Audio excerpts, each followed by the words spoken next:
Hello student, स्वागत है आप सभी का क्लास ट्रिक्स की इस नई वीडियो में, जिसमें आज हम बात करने वाले हैं जो हमने पिछले वीडियो में प्रश्न क्रमांक 4 तक 2023 का जो प्रश्न पत्र हल किया था, उसमें आज हम प्रश्न क्रमांक 5 हल करने वाले हैं, जिसमें हमें सत्य असत्य पूछे गए हैं। क्या पूछे गए हैं? सत्य असत्य। ठीक है, तो मैं यहाँ पढ़ रहा हूँ, आप इसको देखें। आपके पास अगर पेपर नहीं है, आप जो है व्हाट्सएप का जो चैनल है उस पर जाकर जुड़ सकते हैं और वहां से आप जो पेपर है उसकी कॉपी डाउनलोड कर सकते हैं। ठीक है, तो देखते हैं हमारे पास जो पहला सत्य असत्य है वो क्या दिया गया है। दृष्टि रेखा प्रेक्षक की आंख को उस वस्तु के बिंदु को मिलाने वाली रेखा होती है। ठीक है, मैं आपको एक डायग्राम बनाकर दिखा देता हूं इसके लिए। सपोज आप यहाँ खड़े हो और जब आप किसी वस्तु को देखते हो, कहाँ पर? किसी भी वस्तु को देखते हो, ठीक है, तो दो आपके सामने रेखाएं बनेगी। एक तो मान लो आपके पास जो है रेखा, अगर जो वस्तु है वो ऊपर की तरफ रखी है, तब की बात कर रहा हूं मैं। ठीक है, तो आप इस वस्तु को देख रहे हो, तो आपकी आंख से और उस वस्तु को मिलाने वाली जो रेखा होती है उसे हम क्या कहते हैं? दृष्टि रेखा कहते हैं। क्या कहते हैं? दृष्टि रेखा कहते हैं। तो ये जो पहला वाला ऑब्जेक्टिव जो है वो क्या है? सही है। और उसके बाद ये जो सीधे हम कहीं भी देखें तो हमारी आंख से एक बिल्कुल जो है स्ट्रेट लाइन जो है एक रेखा बनेगी, जिसे हम क्या कहते हैं? क्षैतिज रेखा कहते हैं। ठीक है, उसके बाद हम आ जाते हैं कहां पर? दूसरे वाले सत्य असत्य पर, जो क्या बोल रहा है? स्पर्श रेखा ही छेदक रेखा है। तो स्पर्श रेखा के बारे में हमने पढ़ा है कि वृत्त को किसी एक बिंदु पर, वृत्त पर कोई एक बिंदु है जिस पर स्पर्श करके जाने वाली रेखा, या फिर उस एक बिंदु पर जो है प्रतिच्छेद कर कर जाने वाली रेखा क्या कहलाती है? स्पर्श रेखा कहलाती है। और छेदक रेखा जो होती है वो होती है वृत्त को किन्हीं दो बिंदुओं पर प्रतिच्छेद करके गुजरने वाली रेखा। ठीक है, तो ये जो दूसरा सत्य असत्य, ये क्या है? असत्य आएगा। दूसरे वाले में क्या आएगा? असत्य आएगा, क्योंकि स्पर्श रेखा अलग है, छेदक रेखा अलग है। बिंदु 7,1 हमारे पास 7,1 और 0,0। ठीक है, 0,0 और 7,1 के बीच की हमें दूरी निकालना है। तो हमें दूरी सूत्र पता है। क्या होता है दूरी सूत्र? x2 माइनस x1 का वर्ग धन y2 माइनस y1 का वर्ग। ये हमारे पास क्या होता है? दूरी सूत्र होता है। अब देखो, ये जो दूरी हमें निकालना है, मूल बिंदु से किसी बिंदु की दूरी निकालना है, तो हम क्या करेंगे? देखो, आप x1 x2 किसी को भी मान लो। मैं 7 माइनस 0 x1 x2 मान रहा हूँ 7 को, x1 मान रहा हूँ 0 को। तो देखो क्या हो जाएगा? 7 माइनस 0 का वर्ग धन 1 माइनस 0 का वर्ग। देखो तो क्या होगा? 7 का वर्ग कितना हो जाएगा? 0 तो हट जाएगा, यहाँ से भी 0 हट जाएगा। करणी 49 धन 1 का वर्ग क्या होगा? 1 ही होगा। 7 का वर्ग क्या होगा? 49, और 49 में हम 1 का वर्ग 1 जोड़ देंगे तो कितना आ जाएगा? ये करणी 50। अब 50 के गुणनखंड क्या होंगे? 2 गुणा 5 गुणा 5। ठीक है, 5 का गुणा 5 में करेंगे 25, 25 को 2 से गुणा करेंगे तो कितना आ जाएगा? 50। तो यहाँ पर ये जो जोड़ा है 5 का, ये बाहर आ जाएगा। 5 करणी 2। तो हमारे पास जो आंसर है उसमें भी, जो सत्य असत्य है उसमें भी जो आंसर दिया गया है वो क्या है? 5 करणी 2 है। तो ये वाला जो सत्य असत्य है वो क्या है? सत्य आ जाएगा। ये तीसरा वाला बताया मैंने आपको। इसके बाद शंकु का आयतन बेलन के आयतन का आधा होता है, ये हमसे पूछा गया है। जो शंकु का आयतन है वो बेलन के आयतन का आधा होता है, लेकिन ये जो बात हमें दी गई है क्या है? असत्य। क्यों? क्योंकि जो शंकु का आयतन होता है वो बेलन के आयतन का 1/3 भाग होता है। कौन सा भाग होता है? 1/3। और यहाँ पर हमें क्या दिया गया है? आधा दिया गया। तो ये वाला भी क्या है? असत्य। दो समरूप त्रिभुजों की संगत भुजाएं समानुपाती होती है, ये भी सत्य है। दो समरूप त्रिभुजों के क्षेत्रफल का अनुपात इनकी संगत भुजाओं के अनुपात के बराबर होता है, ये असत्य है। भुजाओं के अनुपात के वर्गों के बराबर होता है। किसके बराबर होता है? वर्गों के बराबर होता है। ठीक है, तो ये जो आखिरी वाला है ये क्या है? असत्य है। ठीक है, बढ़ते हैं हम हमारे अगले प्रश्न की ओर। प्रश्न क्रमांक 6 में, जिसमें हमें क्या दिया गया है? प्रश्न क्रमांक 6 में tan a बराबर 4/3 दिया गया है और हमें sec a और cos a का मान निकालना है। ठीक है, तो उसके लिए मैंने यहाँ पर एक डायग्राम बनाया। ठीक है, इसे हम क्या बोलते हैं? ये हमारा एक समकोण त्रिभुज है। समकोण त्रिभुज में हमें पता है कि एक कोण 90 डिग्री का होगा, और ये जो है त्रिकोणमिति का सवाल है, तो हमें त्रिकोणमिति में जो है समकोण त्रिभुजों के बारे में ही बातें दी गई है। ठीक है, अब मैंने यहाँ पर एक शॉर्ट ट्रिक जो है हम यूज करते हैं किसमें? त्रिकोणमिति के सवालों में, लाल बटे कक्का के रूप में। अब मैं आपको बता देता हूं, अगर आपको कहीं भी समकोण त्रिभुज में दो भुजाएं 3 और 4 के रूप में, या फिर 3 4 और, आप ये याद रख लो आपकी 3 4 और 5, इन ये जो त्रिक है, कौन से त्रिक है, पाइथागोरस त्रिक है। तो 3 और 4 आता है तो इसमें जो बची हुई भुजा होगी वो क्या होगी, 5 होगी। देखो यहाँ पर 3 है, यहाँ 4 है, तो यहाँ क्या आ जाएगा 5, ठीक है। यानी कि आधार जो हमें 3 दिया गया है, जो लंब है वो कितना है 4 है, और जो कर्ण है वो कितना हो जाएगा 5। हमें ये याद रखना हमेशा, अगर आपको 3 और 5 दिया गया है तो एक भुजा क्या हो जाएगी 4, अगर 4 और 5 दिया गया है तो एक भुजा क्या हो जाएगी 3। आ जाओ अब हम देखते हैं tan a बराबर क्या है 4/3। अब tan a आप जानते हैं, tan a बराबर क्या होता है, लंब बटे आधार, लंब बटे आधार, ये चीज हमें पता है, ठीक है। तो यहाँ पर लंब जो है वो कितना है 4 है, और आधार कितना है 3 है। अब हम मान निकालेंगे किसका, सेक ए का, किसका, सेक ए का। तो सेक ए बराबर होता है 1/, क्या, cos ए। तो हमें किसकी जरूरत है, पहले cos ए की। तो हम क्या निकाल, तो हम cos ए का मान निकालेंगे। cos ए बराबर क्या हो जाएगा, देखो cos यहाँ पर ये जो इन 3 अनुपातों को आप देखोगे ना, लंब बटे कर्ण, आधार बटे कर्ण और लंब बटे आधार, तो ये पहला साइन के लिए, दूसरा cos के लिए और तीसरा tan के लिए, ठीक है। तो cos वाला क्या बोल रहा है, हमें cos के लिए लेना है आधार बटे कर्ण। तो आधार क्या है यहाँ पर, देखो हमारे पास आधार हमारे पास 3 है, और जो कर्ण है वो कितना है हमारे पास 5। तो हमारे पास cos a का उत्तर कितना आ गया, cos a अगर आपने निकाला तो वो आ जाएगा 3/5। अब इस 3/5 को यहाँ रख दो, तो 1/3/5, ये 5 कहाँ चला जाएगा, ऊपर अंश में गुणा हो जाएगा, तो कितना आ जाएगा 5/3। तो cos sec a का मान आ गया 5/3 और cos a का मान आ गया 3/5, ठीक है। ये प्रश्न क्रमांक 6 का हल था। इसके बाद हम बढ़ते हैं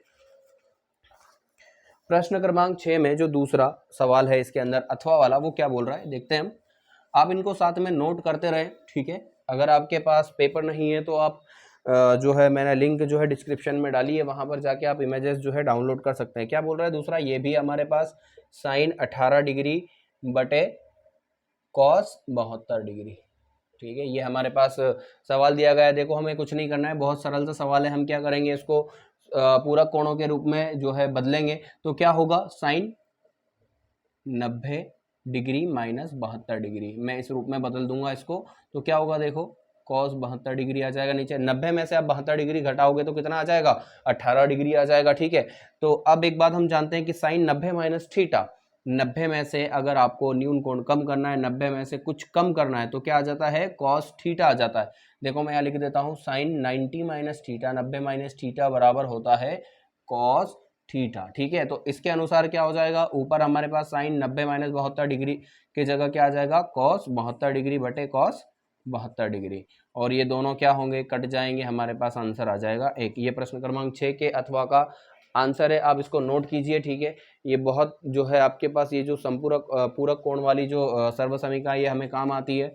बढ़ते हैं हम हमारे अगले प्रश्न की ओर, जो क्या है, अगला प्रश्न देखते हैं हम, 7वां सवाल। दो खिलाड़ी संगीता और रेशमा टेनिस का एक मैच खेलते हैं। वह यह ज्ञात कीजिए कि संगीता द्वारा मैच जीतने की प्रायिकता 0.62 है, तो रेशमा की जीतने की प्रायिकता कितनी है। देखो क्या दिया गया है कि संगीता और रेशमा दो लोग हैं, दो लड़कियां हैं जो क्या खेल रही है, टेनिस के। हमें प्रायिकता ज्ञात करनी है, ये प्रायिकता वाले पार्ट से प्रश्न पूछा गया है।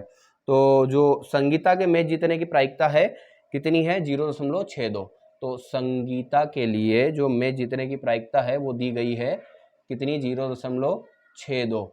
और हमें ज्ञात करना है कि जो रेशमा है उसके जीतने की प्रायिकता कितनी है, ठीक है। तो हम एक बात जानते हैं कि संगीता और रेशमा के जीतने की प्रायिकता, इन दोनों की जो प्रायिकता होगी वो किसके बराबर होगी, 1 के बराबर होगी। तो रेशमा की जो जीतने की प्रायिकता हो जाएगी कितनी हो जाएगी, रेशमा की जो जीतने की प्रायिकता हो जाएगी 1 माइनस 0.62। हम जो संगीता की जीतने की प्रायिकता दी गई है उसको घटा देंगे तो कितना आ जाएगा आंसर, यहाँ पर 0.38, ठीक है। ये हमारा आंसर आ गया। तो रेशमा के जीतने की प्रायिकता कितनी आ गई, 0.38, ठीक है। आप इसको नोट करें।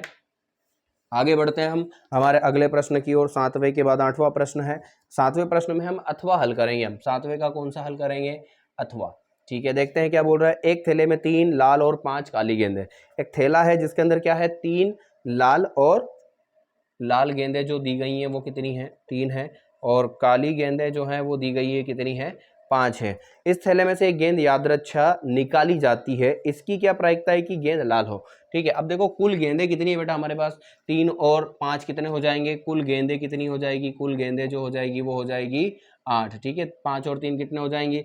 अब लाल गेंद के निकलने की प्रायिकता, लाल गेंद के निकलने की प्रायिकता, मान लो मैं जो लाल गेंद निकलने की घटना है उसको ई मान लूं, तो लाल गेंद, या फिर मैं आर मान लेता हूं, तो पी आर रेड बॉल होने की जो प्रायिकता है, अगर हम एक बॉल निकालते हैं तो कितनी हो जाएगी, हमारे पास रेड बॉल 3 है, और जो टोटल बॉल्स हैं, कुल गेंदें हैं, वो कितनी है, 8 है। तो हमारे पास जो है रेड बॉल निकलने की, लाल गेंद निकलने की प्रायिकता जो है वो आ जाएगी 3/8। ठीक है, बहुत ही सरल सा सवाल है, ये 2 नंबर में पूछा गया था, अब इसको नोट करें।